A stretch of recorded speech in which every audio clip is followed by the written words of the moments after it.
Senate Democrats today warned that the United States is still unprepared for Russian interference in this year's midterm elections. This, more than 1 year after intelligence officials concluded Russia interfered in the 2016 presidential election.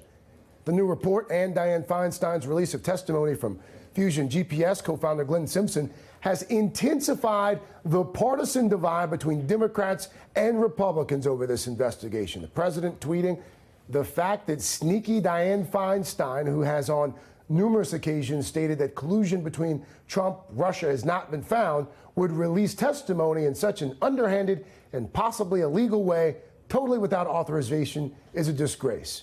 Let's bring in NBC News national political reporter Mike Nimbley. Senator Cardin today justified the Democrats' action in releasing their report with this.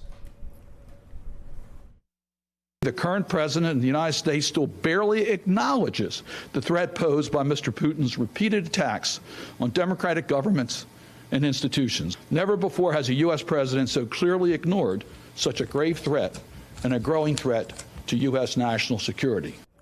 Why release the report now, Mike?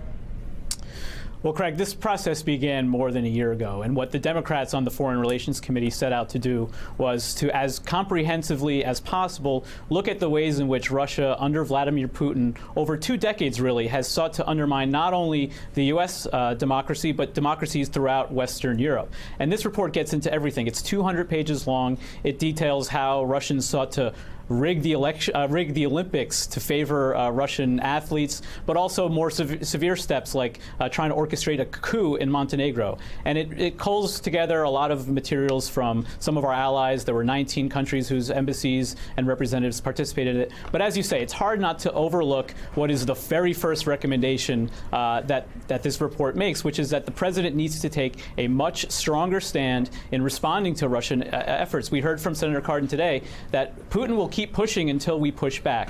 And so what we see is Cardin, the reason he said that this was only Democrats putting this report, he thinks a lot of Republicans will sign on to the recommendations. There are dozens of them. But he wanted to be able to, in as unvarnished a way as possible, get forward this message that a lot of our allies are saying, which is that the U.S. is not doing enough to respond.